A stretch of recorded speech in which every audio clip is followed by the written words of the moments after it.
ਇਹ ਤਾਂ ਮੈਂ ਹੀ ਜਾਣਦਾ। ਇੱਥੇ ਦੀ ਜਿਹੜੀ ਪੁਲਿਸ ਆ ਉਹਨਾਂ ਨੂੰ ਹੁਣ ਮੈਂ ਜਿਹੜੇ ਅੱਗੇ ਦਸਤਾਰ ਦੀ ਵਜ੍ਹਾ ਕਰਕੇ ਜਿਹਨੂੰ ਰੋਕ ਨਹੀਂ ਕਰਾਂਗਾ। ਤਾਂ ਇੱਥੇ ਦਸਤਾਰ ਦੇ ਨਾਲ ਮਰਨਾ, ਸ਼ਹੀਦ ਹੋਣਾ, ਲੇਕਿਨ ਸਿੱਖੀ ਨਹੀਂ ਛੱਡਣੀ, ਖਾਲਸਾ ਹੀ ਰਹਿਣਾ। ਸੋ ਬਿਲਕੁਲ ਜੀ, ਦਸਤਾਰ ਦੇ ਨਾਲ ਜਿਉਣਾ, ਜੀਣਾ ਹੀ ਦਸਤਾਰ ਦੇ ਨਾਲ ਅਤੇ ਮਰਨਾ ਵੀ ਦਸਤਾਰ ਦੇ ਨਾਲ। ਇਹੋ ਜਿਹੀ ਜੇ ਸੋਚ ਆਪਾਂ ਲੈ ਕੇ ਧਾਰਨ ਕਰੀਏ ਤਾਂ ਸ਼ਾਇਦ ਕਿ ਸਾਨੂੰ ਇਨਸਾਫ ਆਪਣੇ ਆਪ ਹੀ ਮਿਲ ਜਾਏ, ਕਿਉਂਕਿ ਅਸੀਂ ਇਨਸਾਫ ਮੰਗਣਾ ਨਹੀਂ ਹੈ, ਇਨਸਾਫ ਮੰਗਣ ਪ੍ਰਸਤੀ ਵਾਲੀ ਸਾਡੇ ਅੰਦਰ ਜੀਂਦ ਨਹੀਂ ਹੈ। ਅਸੀਂ ਆਪਣਾ ਇਨਸਾਫ ਆਪ ਕਰਨਾ ਹੈ। ਮੇਰੀ ਜਿਹੜੀ ਕਲਾਸ ਜਿੱਥੇ ਮੈਂ ਨਵੇਂ ਸਕੂਲ 'ਚ ਗਿਆ ਸੀਗਾ ਜੀ, ਦੂਸਰੀ ਵਾਰੀ ਇੰਗਲਿਸ਼ ਲੈਸਨ ਵਾਸਤੇ ਪੜ੍ਹਾਉਣ ਗਿਆ, ਤਾਂ ਉਹ ਪਿਛਲੇ ਮੈਨੂੰ ਉਹਨਾਂ ਦੂਸਰੇ ਦਿਨ ਦੇਖਿਆ ਸਕੂਲ ਦੇ ਵਿੱਚ, ਉਹਨਾਂ ਨੂੰ ਗੁੱਡ ਮਾਰਨਿੰਗ ਦਾ ਉਹਨਾਂ ਨੇ ਮੈਨੂੰ ਜਵਾਬ ਦਿੱਤਾ, ਸਤਿ ਸ੍ਰੀ ਅਕਾਲ। ਇਹ 1972 ਦੀ ਵਾਰਤਾ ਆਪ ਜੀ ਨੇ ਵੀ ਸੁਣੀ ਹੋਏਗੀ ਕਿ ਉੱਥੋਂ ਯੁਗੰਡਾ ਤੋਂ, ਅਫਰੀਕਾ ਤੋਂ ਕਿਵੇਂ ਸਿੱਖਾਂ ਨੂੰ ਉੱਥੋਂ ਕੱਢਿਆ ਗਿਆ, ਖਾਲੀ ਹੱਥ ਉੱਥੋਂ ਨਿਕਲ ਕੇ ਦੂਜੇ ਸ਼ਹਿਰ ਦੇ ਵਿੱਚ, ਦੂਜੇ ਦੇਸ਼ ਦੇ ਵਿੱਚ ਜਾ ਕੇ ਵਸਣਾ ਬੜਾ ਹੀ ਔਖਾ ਹੁੰਦਾ ਹੈ। ਉਹ ਦਰਦ ਹਰ ਇੱਕ ਦੇ ਉੱਪਰ ਨਿਕਲ ਚੁੱਕਿਆ ਹੁੰਦਾ, ਜਿੱਦਾਂ 47 ਦੇ ਵਿੱਚ ਪਾਰਟੀਸ਼ਨ ਹੋਈ ਸੀ। ਮੈਂ ਇੰਗਲੈਂਡ ਦੇ ਵਿੱਚ ਇਸ ਲਈ A ਲੈਵਲ ਵਾਸਤੇ ਪੜ੍ਹ ਰਿਹਾ ਸੀਗਾ ਜੀ। ਉਸ ਲਈ ਮੇਰਾ ਪਹਿਲਾ ਜਿਹੜਾ ਸੀ ਨਫ਼ਰਤ ਦੇ ਨਾਲ ਮੇਰਾ ਐਕਸਪੀਰੀਅੰਸ ਇਹ ਹੋਇਆ ਰੇਸਿਜ਼ਮ ਦਾ, ਦਸਤਾਰ ਕਰਕੇ। ਇੰਗਲੈਂਡ ਵਿੱਚ ਜਾਂ ਇੱਥੇ? ਨਹੀਂ, ਇੰਗਲੈਂਡ ਵਿੱਚ, ਲੰਡਨ ਵਿੱਚ, ਨਾਰਥ ਲੰਡਨ ਜੀ। ਤੇ ਅਫਰੀਕਾ ਅਸੀਂ ਦੇਖਦੇ ਸੀ ਅੰਗਰੇਜ਼ਾਂ ਦਾ ਰਾਜ ਸੀ, ਗੋਰੇ, ਤੇ ਉੱਥੇ ਇਹਨਾਂ ਨੇ ਨਫ਼ਰਤ ਜਿਹੜੀ ਕੀਤੀ ਸੀ ਜ਼ਿਆਦਾ ਅਫਰੀਕਨਸ 'ਤੇ ਕੀਤੀ ਸੀ, ਆਪਣਾ ਕਦੀ। ਜਦੋਂ ਤੁਸੀਂ ਇੱਥੇ ਆਏ, ਜਿਵੇਂ ਤੁਸੀਂ ਦੱਸ ਰਹੇ ਸੀਗੇ ਕਿ ਤੁਸੀਂ ਬਤੌਰ ਇੰਗਲਿਸ਼ ਟੀਚਰ ਤੇ ਜਰਮਨ ਟੀਚਰ, ਹਾਂ, ਤੇ ਬਿਗਿਨਰ ਜਰਮਨ ਜਿਨ੍ਹਾਂ ਲੋਕਾਂ ਨੂੰ ਨਹੀਂ ਆਉਂਦੀ ਜਰਮਨ, ਤੁਸੀਂ ਉਹਨਾਂ ਨੂੰ ਟੀਚ ਕੀਤੀ। ਜਿਸ ਤਰ੍ਹਾਂ ਐਜ਼ ਏ ਟੀਚਰ ਹੁਣ ਤੁਹਾਨੂੰ ਇੱਥੇ ਸਵਿਟਜ਼ਰਲੈਂਡ ਦੇ ਵਿੱਚ ਕੋਈ ਐਸੀਆਂ ਮੁਸ਼ਕਲਾਂ ਪੇਸ਼ ਆਈਆਂ ਨੇ ਤੁਹਾਡੀ ਸਿੱਖੀ ਨੂੰ ਲੈ ਕੇ, ਤੁਹਾਡੀ ਪੱਗ ਨੂੰ ਲੈ ਕੇ, ਜਾਂ ਇਹੋ ਜਿਹਾ ਕੁਝ ਤੁਸੀਂ ਫੇਸ ਕੀਤਾ?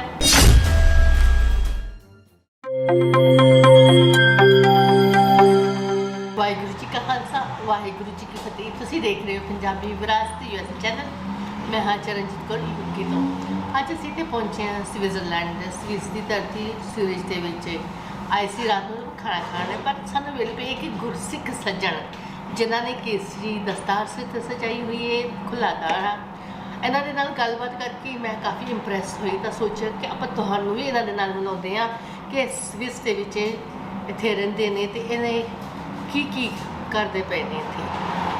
ਆਓ ਮਿਲਦੇ ਹਾਂ ਸਰਦਾਰ ਪਰਮਜੀਤ ਸਿੰਘ ਜੀ ਦੇ ਨਾਲ, ਜੋ ਕਿ ਸਵਿਸ ਦੇ ਵਿੱਚ ਪਿਛਲੇ 52 ਸਾਲਾਂ ਤੋਂ ਰਹਿ ਰਹੇ ਨੇ, ਤੇ ਇਹਨਾਂ ਨੇ ਕੀ ਇੱਥੇ ਕਮਾਇਆ ਤੇ ਕੀ ਕੀਤਾ ਹੈਗਾ। ਪ੍ਰਚਾਰ ਵਾਸਤੇ ਵੀ ਬਹੁਤ ਅਣਥੱਕ ਨੇ, ਤੇ ਬਾਕੀ ਗੱਲਾਂ ਬਾਤਾਂ ਆਪਾਂ ਇਹਨਾਂ ਤੋਂ ਹੀ ਜਾਣਦੇ ਹਾਂ।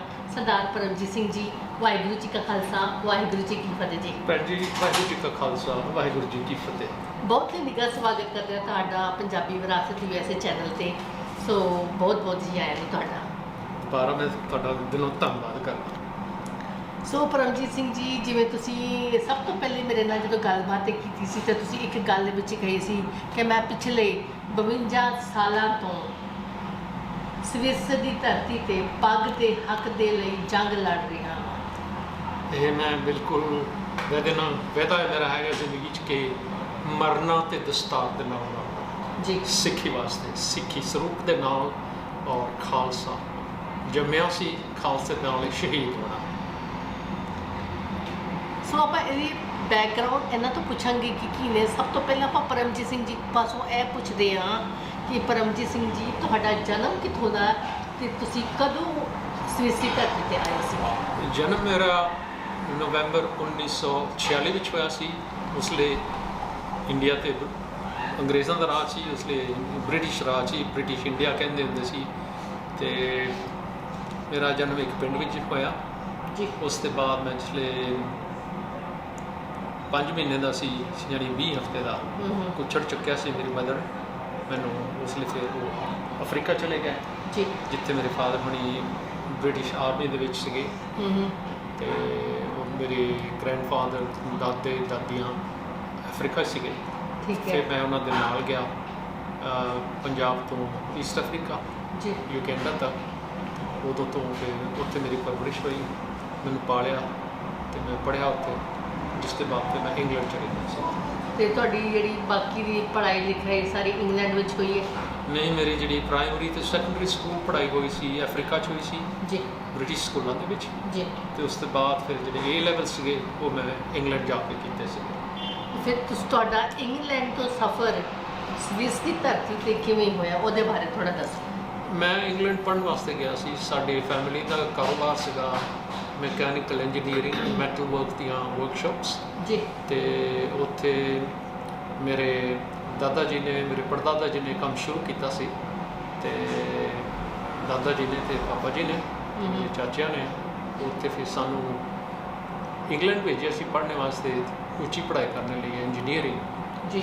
ਇਰਾਦਾ ਸੀਗਾ, ਜਿਹੜਾ ਕਿ ਉੱਥੇ ਦੀ ਪੜ੍ਹਾਈ ਹਾਸਲ ਕਰਕੇ ਆਪਣੀ ਜਿਹੜਾ ਫੈਮਿਲੀ ਐਂਟਰਪ੍ਰਾਈਜ਼ ਸੀਗੀ ਵਰਕਸ਼ਾਪ, ਉੱਥੇ ਉਹਨੂੰ ਐਕਸਪੈਂਡ ਕਰਨ ਦਾ। ਅਸੀਂ ਡਿਵੈਲਪਿੰਗ ਕੰਟਰੀ 'ਚ ਰਹਿੰਦੇ ਸੀ, ਚਾਂਸ ਉੱਥੇ ਸਾਨੂੰ ਬਹੁਤ ਸੀਗੇ, ਲੇਕਿਨ ਉੱਥੇ ਤੱਕ ਨਹੀਂ ਹੋ ਸਕਿਆ ਕਿਉਂਕਿ 1972 ਦੇ ਵਿੱਚ ਆਪਣੇ ਈਦੀ ਅਮੀਨ ਜਿਹੜਾ ਸੀਗਾ ਅਫਰੀਕਨ ਡਿਕਟੇਟਰ, ਜੀ, ਉਹਨੇ ਆ ਕੇ ਜਿੰਨੇ ਵੀ ਆਪਣੇ ਸੀ ਏਸ਼ੀਅਨ, ਖਾਸ ਕਰਕੇ ਇੰਡੀਅਨ, ਅਤੇ ਉਹਨਾਂ ਨੂੰ ਬ੍ਰਿਟਿਸ਼ ਨੈਸ਼ਨੈਲਿਟੀ ਅਤੇ ਸਿਟੀਜ਼ਨਸ਼ਿਪ ਦੀ ਵਜ੍ਹਾ ਕਰਕੇ ਸਾਰਿਆਂ ਨੂੰ ਮੁਲਕ ਛੱਡਣਾ ਪਿਆ।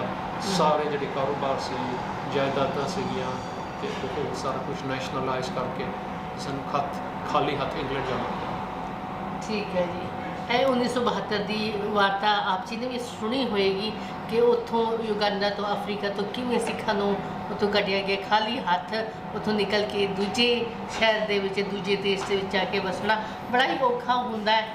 ਉਹ ਦਰਦ ਹਰ ਇੱਕ ਦੇ ਉੱਪਰ ਨਿਕਲ ਚੁੱਕਿਆ ਹੁੰਦਾ। ਜਿੱਦਾਂ 47 ਦੇ ਵਿੱਚ ਪਾਰਟੀਸ਼ਨ ਹੋਈ ਸੀ, ਪਾਕਿਸਤਾਨ ਤੋਂ ਲਹਿੰਦੇ ਪੰਜਾਬ ਤੋਂ ਛੱਡਦੇ ਪੰਜਾਬ ਵੱਲ ਜਾਣਾ ਦੀ ਖਾਲੀ ਹੱਥ, ਉਹ ਜਿਹੜਾ ਦ੍ਰਿਸ਼ ਬਹੁਤ ਹੀ, ਚਾਹੇ 100 ਸਾਲ ਵੀ ਆਪਾਂ ਨੂੰ ਕਿਸੇ ਹੋਰ ਧਰਤੀ 'ਤੇ ਰਹਿੰਦੇ ਹੋਈਏ, ਹੱਸਦੇ ਰਹੀਏ, ਪਰ ਉਹ ਜਿਹੜੇ ਪਲ ਨੇ ਸਦੀ ਵੀ ਯਾਦ ਰਹਿੰਦੇ ਨੇ, ਕਦੇ ਨਾ ਭੁੱਲਣਯੋਗ ਹੁੰਦੇ ਨੇ। ਸੋ ਤੁਹਾਡਾ ਜਿਹੜਾ ਯੁਗਾਂਡਾ ਤੋਂ ਅਫਰੀਕਾ ਤੋਂ ਦਾ ਸਫ਼ਰ ਇੰਗਲੈਂਡ ਦਾ ਬੜਾ ਹੀ ਦੁੱਖ ਭਰਿਆ ਵਾਪਰਿਆ। ਬਹੁਤ ਸਾਰੇ ਸਿੱਖ ਜੋ ਕਿ ਬਰਮਿੰਘਮ ਦੇ ਵਿੱਚ ਆ ਕੇ ਵਸੇ ਨੇ ਇੰਗਲੈਂਡ ਦੀ ਧਰਤੀ 'ਤੇ, ਅਤੇ ਫਿਰ ਜਦੋਂ ਇੰਗਲੈਂਡ ਵਿੱਚ ਤੁਸੀਂ ਇੱਥੇ ਆਏ, ਤੁਸੀਂ ਤੁਹਾਡੇ A ਲੈਵਲ ਹੋਏ, ਐਜੂਕੇਸ਼ਨ ਹੋਈ। ਜੀ ਹਾਂ।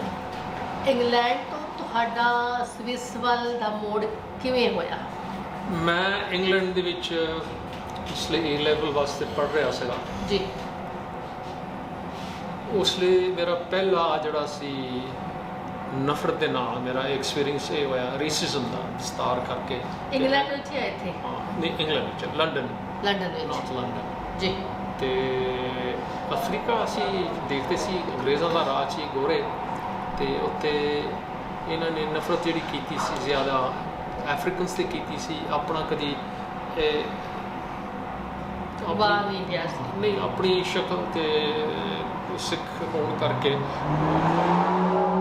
ਕਲਰ ਆਫ ਦਾ ਸਕਿਨ, ਮਤਲਬ ਆਪਣੀ ਜਿਹੜੀ ਚਮੜੀ ਦੇ ਰੰਗ ਕਰਕੇ, ਜਾਂ ਆਪਣਾ ਜਿਹੜਾ ਸਿੱਖੀ ਸਰੂਪ ਉਹਦੇ ਕਰਕੇ ਇੱਥੇ ਉਹਦੀ ਨਫ਼ਰਤ ਨਹੀਂ ਸੀ ਮਹਿਸੂਸ ਕੀਤੀ। ਇੰਗਲੈਂਡ ਜਾ ਕੇ ਦੇਖਿਆ ਕਿ ਜਿਹੜੀ ਨਫ਼ਰਤ ਬਹੁਤ ਜ਼ਿਆਦਾ ਹੈਗੀ ਆ, ਖਾਸ ਕਰਕੇ ਜਿਹੜੇ ਸਕਿਨ ਸੈਟ ਸੀਗੇ ਉਹ ਆਪਣੀ ਕੌਮ ਦੇ ਬਹੁਤ ਜ਼ਿਆਦਾ ਖਿਲਾਫ ਸੀਗੇ।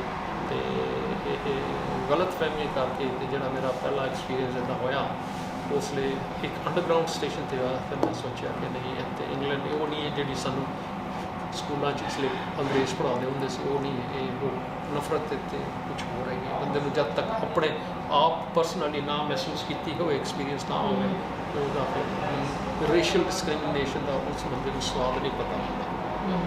ਮੈਂ ਫਿਰ ਸੋਚਿਆ ਕਿ ਇਹਦੇ ਨਾਲੋਂ ਯੂਰਪ ਆਉਣਾ ਬਿਹਤਰ ਆ, ਕਿਉਂਕਿ ਮੈਂ ਜਰਮਨੀ ਪਹਿਲਾਂ ਛੁੱਟੀਆਂ 'ਤੇ ਘੁੰਮ ਚੁੱਕਾ ਸੀ ਐਜ਼ ਅ ਸਟੂਡੈਂਟ, ਅਤੇ ਛੁੱਟੀਆਂ ਦੇ ਵਿੱਚ ਮੇਰਾ ਉੱਥੇ ਐਕਸਪੀਰੀਅੰਸ ਚੰਗਾ ਸੀ। ਦੇਖਿਆ ਅਤੇ ਇੰਗਲੈਂਡ ਤੋਂ ਬਾਹਰ ਸਟੈਂਡਰਡ ਆਫ ਲਿਵਿੰਗ ਵੀ ਬਹੁਤ ਜ਼ਿਆਦਾ ਸੀ, ਮਟੀਰੀਅਲੀ ਪੈਸੇ ਦੀ ਤਨਖਾਹ ਵੀ ਇੱਥੇ ਉੱਥੇ ਨਾਲੋਂ ਜ਼ਿਆਦਾ ਸੀ, ਟੈਕਸ ਵੀ ਲੋਅ ਸੀ, ਖਾਸ ਕਰਕੇ ਸਵਿਟਜ਼ਰਲੈਂਡ।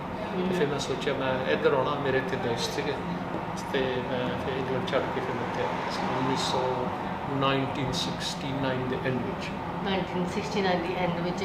ਤੇ ਜਦੋਂ ਤੁਸੀਂ ਇੱਥੇ ਆਏ, ਜਿਵੇਂ ਤੁਸੀਂ ਦੱਸ ਰਹੇ ਸੀਗੇ ਕਿ ਤੁਸੀਂ ਬਤੌਰ ਇੰਗਲਿਸ਼ ਟੀਚਰ ਅਤੇ ਜਰਮਨ ਟੀਚਰ, ਹਾਂ, ਅਤੇ ਬਿਗਿਨਰ ਜਰਮਨ ਜਿਨ੍ਹਾਂ ਲੋਕਾਂ ਨੂੰ ਨਹੀਂ ਆਉਂਦੀ ਜਰਮਨ, ਤੁਸੀਂ ਉਹਨਾਂ ਨੂੰ ਟੀਚ ਕੀਤੀ। ਜਿਸ ਤਰ੍ਹਾਂ ਐਜ਼ ਏ ਟੀਚਰ ਹੁਣ ਤੁਹਾਨੂੰ ਇੱਥੇ ਸਵਿਟਜ਼ਰਲੈਂਡ ਦੇ ਵਿੱਚ ਕੋਈ ਐਸੀਆਂ ਮੁਸ਼ਕਲਾਂ ਪੇਸ਼ ਆਈਆਂ ਨੇ ਤੁਹਾਡੀ ਸਿੱਖੀ ਨੂੰ ਲੈ ਕੇ, ਤੁਹਾਡੀ ਪੱਗ ਨੂੰ ਲੈ ਕੇ, ਜਾਂ ਇਹੋ ਜਿਹਾ ਕੁਝ ਤੁਸੀਂ ਫੇਸ ਕੀਤਾ ਹੈ? ਮੈਂ ਜਿਹੜਾ ਮੇਰਾ ਇੱਥੇ ਦਾ ਤਜਰਬਾ ਜ਼ਿੰਦਗੀ ਦਾ ਨਿਚੋੜ ਮੈਂ ਇਹ ਕੱਢਿਆ, ਦੇਖਿਆ ਕਿ ਮੈਨੂੰ ਕੰਮ ਤੇ ਕਹਿੰਦੇ ਹੁੰਦੇ ਸੀ ਦਸਤਾਰ ਲਾ ਕੇ ਆਓ, ਦਾੜੀ ਕੱਟ ਕੇ ਸ਼ੇਵ ਕਰਕੇ ਆਓ, ਮੁੰਨੇ ਬਣ ਕੇ ਆਓ। ਮੈਂ ਕਿਹਾ ਨਹੀਂ, ਇਹ ਸਾਡਾ ਧਰਮ ਹੈ। ਤਾਂ ਇੱਥੇ ਤੱਕ ਨੌਬਤ ਵੀ ਪਹੁੰਚ ਗਈ ਸੀ ਕਿ ਮੈਨੂੰ ਦਸਤਾਰ ਕੇਸਾਂ ਦੀ ਵਜ੍ਹਾ ਕਰਕੇ ਨੌਕਰੀ ਨਹੀਂ ਸੀ ਮਿਲਦੀ। ਇੱਥੇ ਦੀ ਰਹਿਣ ਦੀ ਪਰਮਿਟ ਮਿਲ ਗਈ ਸੀ, ਪਰ ਕੰਮ ਤੇ ਕਹਿੰਦੇ ਸੀ ਕਿ ਨਹੀਂ, ਇਹ ਸਾਡੀਆਂ ਕੰਡੀਸ਼ਨਸ ਹੈ, ਇਹ ਸ਼ਰਤਾਂ ਪੂਰੀਆਂ ਕਰੋਗੇ ਤੁਸੀਂ, ਅਸੀਂ ਤੁਹਾਨੂੰ ਲਵਾਂਗੇ। ਮੇਰੇ ਕੰਮ ਦੀ ਪਰਮਿਟ ਸੀ, ਰਹਿਣ ਦੀ ਪਰਮਿਟ ਸੀ ਲੀਗਲ, ਮੇਰਾ ਜਿਹੜਾ ਬ੍ਰਿਟਿਸ਼ ਪਾਸਪੋਰਟ ਸੀ ਉਹਦਾ ਫਾਇਦਾ ਸੀ, ਮੈਨੂੰ ਐਡਵਾਂਟੇਜ ਸੀ। ਪਰ ਮੈਂ ਦੇਖਿਆ ਕਿ ਨਹੀਂ, ਪਹਿਲੀ ਵਾਰੀ ਮੈਨੂੰ ਉਹਨਾਂ ਕੋਈ ਤਜਰਬਾ ਨਹੀਂ ਸੀ ਰੇਸਿਜ਼ਮ ਦਾ। ਤਾਂ ਫਿਰ ਮੈਂ ਕਿਹਾ, ਦੇਖਿਆ ਦੇਖੋ ਆਪਣੇ ਗੁਰੂ ਦੀ ਮਿਹਰ ਹੋਏਗੀ ਤੇ ਖਾਲਸਾ ਜ਼ਰੂਰ ਸਕਸੈਸਫੁਲ ਹੋਏਗਾ। ਜਿਸ ਤਰ੍ਹਾਂ ਅਸੀਂ ਪਹਿਲੇ ਵੀ ਗੱਲ ਸ਼ੁਰੂ ਕੀਤੀ ਸੀ, ਤੁਸੀਂ ਕਹਿ ਰਹੇ ਸੀਗੇ ਕਿ ਮੈਨੂੰ ਇੱਥੇ ਆਪਣੀ ਪੱਗ ਦੇ ਵਾਸਤੇ, ਪੱਗ ਦੇ ਹੱਕ ਲਈ ਮੈਂ ਪਿਛਲੇ 52 ਸਾਲਾਂ ਤੋਂ ਲੜ ਰਿਹਾ। ਉਸ ਦੇ ਬਾਰੇ ਥੋੜ੍ਹਾ ਦੱਸੋ ਕਿ ਕਿਵੇਂ ਤੁਸੀਂ ਲੜਾਈ ਜੰਗ ਲੜ ਰਹੇ ਹੋ, ਕਿਵੇਂ ਕਰ ਰਹੇ ਹੋ? ਦਸਤਾਰ ਦਾ ਮੇਰਾ ਜਿਹੜਾ ਯੁੱਧ ਹੈਗਾ, ਇਹ ਜਿਹੜੀ ਮੈਂ ਜੰਗ ਲੜ ਰਿਹਾ ਹਾਂ, ਇੱਥੇ ਇਹਨਾਂ ਨੂੰ ਸਿੱਖਾਂ ਬਾਰੇ ਪਤਾ ਨਹੀਂ ਹੈ। ਸਮਝੇ ਅਸੀਂ ਮੁਸਲਮਾਨ ਹਾਂ, ਜਾਂ ਅਸੀਂ ਤਾਲਿਬਾਨ ਹਾਂ, ਜਾਂ ਅਸੀਂ ਅਲ-ਕਾਇਦਾ ਹਾਂ, ਜਾਂ IS ਹੈ, ਅਤੇ ਅਸੀਂ ਇਹਨਾਂ ਨੂੰ ਦੱਸਣਾ ਪੈਂਦਾ, ਸਾਡਾ ਫਰਜ਼ ਬਣਦਾ। ਮੇਰਾ ਦੇ ਨਾਲ ਜਿਹੜਾ ਤਜਰਬਾ ਹੁੰਦਾ, ਮੈਂ ਆਪਣਾ ਫਰਜ਼ ਸਮਝਦਾ, ਡਿਊਟੀ ਕਿ ਇਹਨਾਂ ਨੂੰ ਐਕਸਪਲੇਨ ਕਰਾਂ, ਇਹਨਾਂ ਨੂੰ ਅਵੇਅਰਨੈਸ ਦੇਵਾਂ। ਔਰ ਜਿਹੜਾ ਪੱਗ ਦੀ ਵਜ੍ਹਾ ਕਰਕੇ ਕਈ ਜਗ੍ਹਾ ਰਹਿਣ ਦੀ ਕਮਰਾ ਨਹੀਂ ਸੀ ਦਿੰਦੇ ਕਿਰਾਏ 'ਤੇ, ਕਹਿੰਦੇ ਫੁੱਲ ਆ, ਆਕੂਪਾਈਡ ਆ। ਫਿਰ ਮੈਂ ਕਿਹਾ ਕੋਈ ਨਹੀਂ, ਦੇਖੋ ਮੈਂ ਸੋਚਿਆ ਸੀ ਇੰਗਲੈਂਡ ਚਲੇ ਜਾਵਾਂ। ਮੈਂ ਕਿਹਾ ਨਹੀਂ, ਹੁਣ ਇੱਥੇ ਆਏ ਹਾਂ ਤਾਂ ਦੇਖੇ ਤਾਂ ਕੋਈ ਨਾ ਕੋਈ ਇੱਥੇ ਰਾਹ ਜ਼ਰੂਰ ਨਿਕਲੇਗਾ। ਇੱਥੇ ਭੁੱਖ ਵੀ ਮੈਂ ਦੇਖੀ ਹੈ ਦਸਤਾਰ ਦੀ ਵਜ੍ਹਾ ਕਰਕੇ। ਇੱਥੇ ਦੀ ਪਰਮਿਟ ਸੀਗੀ ਮੇਰੇ ਕੋਲ ਰਹਿਣ ਦੀ, ਕੰਮ ਦੀ, ਪਰ ਲੇਕਿਨ ਜਿਸ ਲਈ ਕੰਮ ਕਰਨਾ, ਕਰਦੇ ਬਗੈਰ, ਕੰਮ ਦੀ ਆਮਦਨ ਤੋਂ ਬਗੈਰ, ਇਹ ਬੰਦਾ ਜੇ ਕੰਮ ਨਾ ਕਰਦੇ ਉਹਨੂੰ ਆਮਦਨ ਨਹੀਂ, ਤਾਂ ਉਹਦੇ ਵਾਸਤੇ ਜ਼ਿੰਦਗੀ ਬਹੁਤ ਮੁਸ਼ਕਿਲ ਹੋ ਸਕਦੀ। ਮੈਂ ਤੇ ਭੁੱਖ ਵੀ ਕੱਟੀ। ਕਿੰਨਾ ਸਮਾਂ ਤੁਸੀਂ ਭੁੱਖ ਕੱਟੀ ਇੱਥੇ? ਇਹ ਤਾਂ ਮੈਂ ਟੋਟਲ ਨਹੀਂ ਕਹਿ ਸਕਦਾ, ਕਮ ਸੇ ਕਮ 10-15 ਵਾਰੀ ਇੱਥੇ ਤੱਕ ਨੌਬਤ ਪਹੁੰਚ ਗਈ ਸੀ। ਜਿਹੜੇ ਮੇਰੇ ਦੋਸਤ ਸੀਗੇ ਅਤੇ ਉਹਨਾਂ ਨੂੰ ਮੈਂ ਕਹਿੰਦਾ ਸੀ, ਮੈਂ ਕਿਹਾ ਹੁਣ ਭੀਖ ਮੰਗਣੀ ਪੈਣੀ ਆ ਕਿ ਕੀ, ਜਿਹੜੇ ਬੰਦੇ ਦਾ ਢਿੱਡ ਭੁੱਖ ਮਹਿਸੂਸ ਕਰਦਾ ਹੋਏ, ਤਾਂ ਫਿਰ ਜਾ ਕੇ ਕਦੀ ਜਿਹੜੇ ਮੈਨੂੰ ਬੰਦੇ ਜਾਣਦੇ ਸੀ ਥੋੜ੍ਹੇ ਜਿਹੇ ਸ਼ੁਰੂ 'ਚ, ਉਹਨਾਂ ਨੇ ਕਹਿ ਦਿੱਤਾ ਕਿ ਮੈਨੂੰ ਇੱਕ ਸਪੈਗੇਟੀ ਦਾ ਪੈਕੇਟ ਲੈ ਕੇ ਦੇ ਦਿਓ ਜੀ। ਉਹ ਲੂਣ ਵਾਲੇ ਪਾਣੀ 'ਚ ਉਬਾਲ ਕੇ ਮੈਂ ਉਹ ਵੀ ਖਾਂਦਾ ਰਿਹਾ। ਅਤੇ ਫਿਰ ਮੈਂ ਸੋਚਿਆ ਕਿ ਇੱਦਾਂ ਨਹੀਂ, ਜਿਹੜਾ ਵੀ ਕੰਮ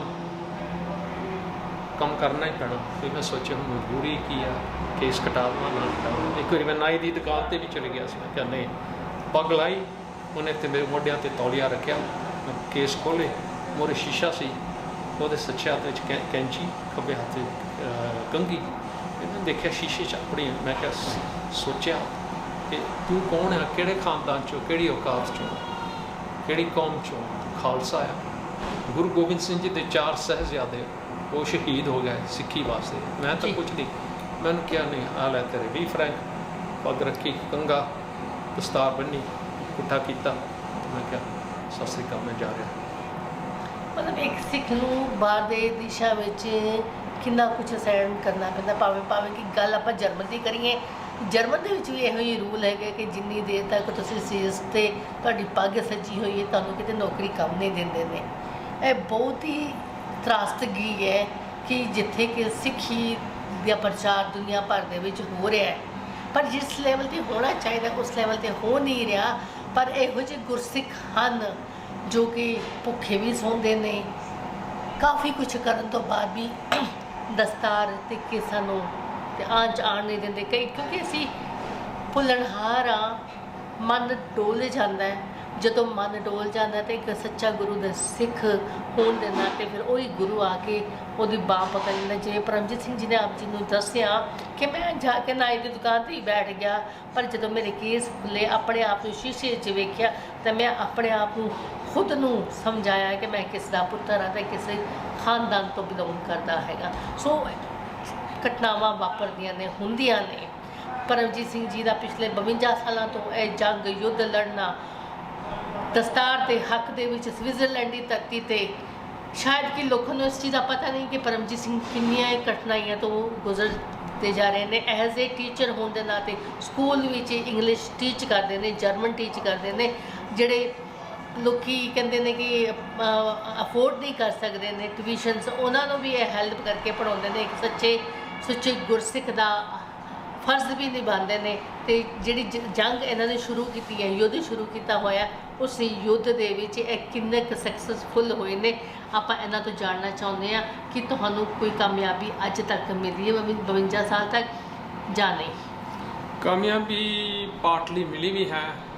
ਜਿਹੜੇ ਇੱਥੇ ਦੇ ਸਵਿਸ ਇੰਡੀਆ ਜਾ ਚੁੱਕੇ ਨੇ, ਪੰਜਾਬ ਦਿੱਲੀ ਵਗੈਰਾ ਜਿਹਨਾਂ ਦੇ ਸਿੱਖਾਂ ਦੇ ਨਾਲ ਮੇਲ ਵਰਤ ਹੋਇਆ ਜੀ, ਉਹਨਾਂ ਨੂੰ ਪਤਾ ਸਿੱਖ ਕੌਮ ਕਿਹੜੀ ਆ। ਓਨੈਸਟ ਕੌਮ ਹੈਗੀ ਆ, ਸੱਚ ਬੋਲਣ ਵਾਲੀ ਕੌਮ ਹੈ, ਤਾਂ ਆਪਣੀ ਰਿਸਪੈਕਟ ਵੀ ਹੈਗੀ ਆ। ਦਸਤਾਰ ਦੀ ਮੈਨੂੰ ਰਿਸਪੈਕਟ ਵੀ ਇੱਥੇ ਮਿਲੀ ਹੈ ਜੀ। ਔਰ ਮੈਂ ਜਿੱਦਾਂ ਤੁਹਾਨੂੰ ਦੱਸ ਚੁੱਕਾ ਪਹਿਲਾਂ ਕਿ ਮੈਂ ਇੱਥੇ ਪਹਿਲਾ ਸਿੱਖ ਹੈਗਾ ਜਿਹੜਾ ਦਸਤਾਰ ਦੇ ਨਾਲ ਪ੍ਰਾਇਮਰੀ ਸਕੂਲ ਸੈਕੰਡਰੀ ਸਕੂਲ ਦਾ ਟੀਚਰ ਵੀ ਰਿਹਾ ਅਤੇ ਕਾਲਜ ਵਿੱਚ ਵੀ ਪੜ੍ਹਾਇਆ। ਇਸ ਦੇ ਇਲਾਵਾ ਮੈਂ ਸਵਿਸ 에ਅਰ ਫੋਰਸ ਦੇ ਵਿੱਚ ਵੀ ਪੜ੍ਹਾਇਆ 3-4 ਮਹੀਨੇ, ਅਤੇ ਬੈਂਕ ਵਿੱਚ ਮੈਂ ਟੀਚਰ ਰਿਹਾ 3 ਵੱਡੀਆਂ ਬੈਂਕਾਂ 'ਚ ਜਿਹੜੀਆਂ ਇੱਥੇ ਮਸ਼ਹੂਰ ਬੈਂਕਾਂ ਹੈਗੀਆਂ ਉੱਥੇ ਜੀ। ਅਤੇ ਬਾਕੀ ਫਿਰ ਮੈਂ ਸੁਪਰ ਮਾਰਕੀਟ ਵੀ ਮੈਂ ਕੰਮ ਕੀਤਾ। ਐਕਚੁਅਲੀ ਮੈਨੂੰ ਨੌਕਰੀ ਨਹੀਂ ਸੀ ਮਿਲਦੀ, ਅਤੇ ਫਿਰ ਕਿਸੇ ਨੇ ਮੇਰੇ ਬਾਰੇ ਗੱਲ ਕੀਤੀ ਮੈਨੇਜਰ ਦੇ ਨਾਲ। ਉਹ ਕਹਿੰਦੇ ਕਿ ਕੋਈ ਨਹੀਂ, ਸਾਨੂੰ ਕੋਈ ਫਰਕ ਨਹੀਂ ਪੈਂਦਾ ਸਿੱਖ। ਜਿੱਥੇ ਮੈਂ ਪਹਿਲਾ ਕੈਸ਼ੀਅਰ ਸੀ, ਇੰਗਲਿਸ਼ ਸਪੀਕਿੰਗ ਕੈਸ਼ੀਅਰ ਔਰ ਦਸਤਾਰ ਵਾਲਾ ਜੀ। ਫਿਰ ਕਈ ਉੱਤੇ ਜਿਹੜੀ ਸੁਪਰ ਮਾਰਕੀਟ ਵਿੱਚ ਮੈਂ ਕੰਮ ਕਰਦਾ ਸੀ ਸੂਰਜ ਦੇ ਸ਼ਹਿਰ ਦੇ ਬਾਹਰ, ਉਹ ਏਰੀਆ ਬਹੁਤ ਅਮੀਰ ਲੋਕਾਂ ਦਾ ਹੈਗਾ। ਉੱਥੇ ਮਿਲੀਅਨੇਰ ਕਰੋੜਪਤੀ ਵਗੈਰਾ ਰਹਿੰਦੇ ਨੇ ਸਵਿਸ, ਵੱਡੀਆਂ ਡਿਪਲੋਮੈਟਸ ਅਤੇ ਬੈਂਕਾਂ ਦੇ ਡਾਇਰੈਕਟਰ, ਜਿਹੜੇ chief head doctors of different faculties hospital ਦੇ ਜੀ। ਅਤੇ ਉਹਨਾਂ ਨੇ ਆਪਣੇ ਕਿਊਰੀਅਸ ਸੀਗੇ, ਆਏ ਦੇਖਦੇ ਕਿ ਬੰਦਾ ਕੌਣ ਆ, ਫਿਰ ਦਾ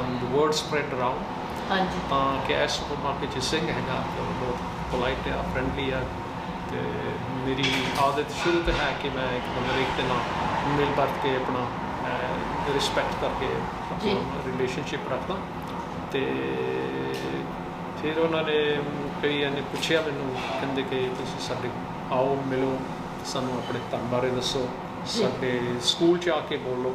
ਤਾਂ ਸਕੂਲ ਦੇ ਵਿੱਚ ਫਿਰ ਮੈਂ ਜਾ ਕੇ ਸਿੱਖੀ ਬਾਰੇ ਪਹਿਲਾਂ ਆਪਣੇ ਆਪ ਨੂੰ ਐਜੂਕੇਟ ਕੀਤਾ, ਅਵੇਅਰਨੈਸ ਆਪ ਸਿੱਖੀ, ਤਾਂ ਕਿ ਮੈਂ ਉਹਨਾਂ ਨੂੰ ਦੱਸਾਂ ਅਸੀਂ ਹੈ ਕੌਣ, ਕਿਸ ਵਿੱਚ ਬਿਲੀਵ ਕਰਦੇ ਹਾਂ, ਕਿ ਸਾਡਾ 5th ਲਾਰਜੈਸਟ ਰਿਲੀਜਨ ਦੁਨੀਆ 'ਚ ਹੈਗਾ।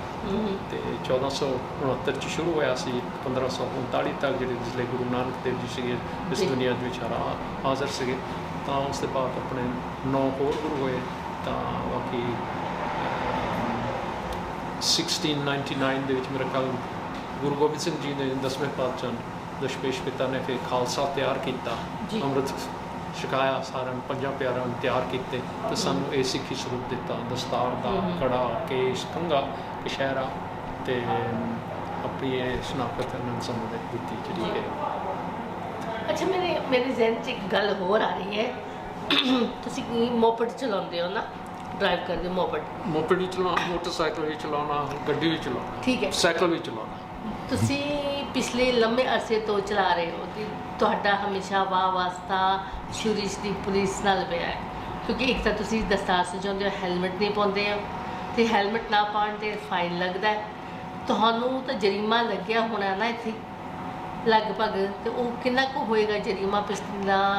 ਕਿਉਂਕਿ ਇੱਥੇ ਇੱਕ ਹੈਗੀ ਕਿ ਸਾਨੂੰ ਦਸਤਾਰ ਦੇ ਨਾਲ ਆਪਾਂ ਮੋਟਰਸਾਈਕਲ ਜਾਂ ਮੋਪਡ ਨਹੀਂ ਚਲਾ ਸਕਦੇ, ਫਾਈਨ ਲੱਗਾ। ਮੈਂ ਉਹਨਾਂ ਨੂੰ ਕਿਹਾ ਮੈਂ ਨਹੀਂ ਦੇਣਾ ਜੀ, ਸਾਡਾ ਧਰਮ ਹੈ, ਇਸ ਵਾਸਤੇ ਮੈਂ ਦਸਤਾਰ ਵਾਸਤੇ ਦਸਤਾਰ ਦੇ ਹੱਕ ਵਿੱਚ ਲੜੂੰਗਾ, ਜੋ ਕੁਝ ਮਰਜ਼ੀ ਹੋ ਜਾਵੇ। ਮੇਰਾ ਜਿਹੜਾ ਕੇਸ ਸੀਗਾ ਉਹ ਇੱਥੇ ਦੀ ਸੁਪਰੀਮ ਕੋਰਟ ਤੱਕ ਗਿਆ ਸੀਗਾ। ਜੀ ਜਿਹੜਾ ਲਾਇਰ ਸੀ ਜਿਹਨੇ ਮੈਨੂੰ ਡਿਫੈਂਡ ਕੀਤਾ ਸੀ ਉਹਨੂੰ ਸਿੱਖੀ ਬਾਰੇ ਇੰਨਾ ਜਾਣਕਾਰੀ ਨਹੀਂ ਸੀ। ਮੈਂ ਉਹਨੂੰ ਆਪਣੀ ਬੁੱਕ ਦਿੱਤੀ ਸੀ ਇੱਕ ਸਿੱਖ ਰਿਲੀਜਨ ਆਪਣੇ ਸਿੱਖੀਜ਼ਮ ਬਾਰੇ, ਜੀ। ਜਿਹਦੇ ਵਿੱਚ ਫੋਟੋਆਂ ਸੀ ਅਤੇ ਇੰਗਲਿਸ਼ ਦੇ ਵਿੱਚ ਐਕਸਪਲੇਨੇਸ਼ਨਸ ਵਗੈਰਾ ਸੀਗੀਆਂ, ਸਮਝਾਇਆ ਸੀ। ਪਰ ਲੇਕਿਨ ਉਹ ਜਿਹੜੀ ਸੁਪਰੀਮ ਕੋਰਟ ਦੇ ਜੱਜ ਜਿਹੜੇ ਸੀਗੇ ਜਿੱਥੇ ਮੇਰਾ ਕੇਸ ਮੇਰੀ ਅਪੀਲ ਹੋਈ ਸੀ ਉੱਥੇ ਮੈਨੂੰ ਉਹਨੇ ਫ੍ਰੀ ਡਿਫੈਂਡ ਕੀਤਾ ਜੀ ਤਾਂ ਉੱਥੇ ਸਕਸੈਸਫੁਲ ਨਹੀਂ ਸੀ ਹੋਇਆ ਕਿਉਂਕਿ ਉਹਨੂੰ ਸਿੱਖੀਜ਼ਮ ਬਾਰੇ ਇੰਨਾ ਪਤਾ ਨਹੀਂ ਸੀ। ਹੁਣ ਮੈਨੂੰ 32 ਸਾਲਾਂ ਬਾਅਦ ਸਿੱਖੀਜ਼ਮ ਬਾਰੇ ਹੋਰ ਜਾਣਕਾਰੀ ਹੋ ਗਈ ਆ ਤਾਂ ਮੈਨੂੰ ਕਿਸੇ ਸਵਿਚ ਦੀ ਜ਼ਰੂਰਤ ਨਹੀਂ, ਕਿਸੇ ਵਕੀਲ ਦੀ ਜ਼ਰੂਰਤ ਨਹੀਂ। ਸਿੱਖੀਜ਼ਮ ਬਾਰੇ ਆਪਣੇ ਧਰਮ ਬਾਰੇ ਮੈਂ ਆਪ ਆਰਗਿਊ ਕਰ ਸਕਦਾ, ਇਹਨਾਂ ਨੂੰ ਸਮਝਾ ਸਕਦਾ, ਇਹਨਾਂ ਨੂੰ ਅਵੇਅਰਨੈਸ ਦੇ ਸਕਦਾ ਤਾਂ ਕਿ ਮੈਨੂੰ ਕਿਸੇ ਹੋਰ ਦੀ ਦੇ। ਤੁਹਾਨੂੰ ਕੀ ਲੱਗਦਾ ਹੈ ਕਿ ਫਿਊਚਰ ਦੇ ਵਿੱਚ ਤੁਹਾਨੂੰ ਇੱਥੇ ਕਾਮਯਾਬੀ ਮਿਲੇਗੀ ਜਿਹੜੀ ਕਿ ਜਦ ਤੁਸੀਂ ਲੜ ਰਹੇ ਹੋ ਦਸਤਾਰ ਵਾਸਤੇ ਤੇ ਜਿਹੜਾ ਕਿ ਫਾਈਨ ਲੱਗਦੇ ਪਏ ਨੇ ਉਹਦੀ ਤੁਹਾਨੂੰ ਇੱਥੇ ਜਿੱਤ ਦੀ ਪ੍ਰਾਪਤੀ ਹੋਏਗੀ? ਤੁਹਾਡਾ ਕੁਝ ਇਹੋ ਜਿਹੀ ਤੁਹਾਨੂੰ ਸੁਨੇਹਾ ਹੈਗਾ ਕੁਝ? ਜ਼ਰੂਰ ਇੱਥੇ ਹੁਣ ਕਈ ਆਪਣੇ ਨੌਜਵਾਨ ਆਏ ਨੇ ਜੀ, ਲੜਕੀਆਂ ਵੀ ਆਈਆਂ ਸਿੱਖਾਂ ਦੀਆਂ ਜਿਹੜੇ ਇੱਥੇ ਪੜ੍ਹਦੇ ਨੇ, ਵਿਦਿਆਰਥੀ ਨੇ, ਜੀ ਕਈ ਮਾਸਟਰਸ ਦੀ ਡਿਗਰੀ ਕਰ ਰਹੇ ਨੇ ਦੇ ਮਾਸਟਰਸ ਤੋਂ ਬਾਅਦ ਵਿੱਚ ਇੱਥੇ PhD ਵੀ ਕਈਆਂ ਨੇ ਕੀਤੀ। ਹੁਣ ਇੱਥੇ ਆਪਣੇ ਇੱਕ ਮੇਰੇ ਦੋਸਤ ਹੈਗੇ ਨੇ ਭੁੱਲਰ ਸਾਹਿਬ, ਉਹ ਪਹਿਲੇ ਦਸਤਾਰ ਵਾਲੇ ਇੱਥੇ ਪ੍ਰੋਫੈਸਰ ਬਣੇ ਨੇ ਅਤੇ ਉਹਨਾਂ ਦੇ ਨਾਲ ਮੇਰੀ ਦੋਸਤੀ ਹੈਗੀ ਪਿਛਲੇ 15 ਸਾਲਾਂ ਤੋਂ ਕਮ ਸੇ ਕਮ। ਅਤੇ ਮੇਰਾ ਇੱਥੇ ਮੈਂ ਕੁਰਬਾਨੀ ਕੀਤੀ ਕਹਿ ਲਓ, ਇੰਨਾ ਦੁੱਖ ਕਿਨ ਕਹਿੰਦੇ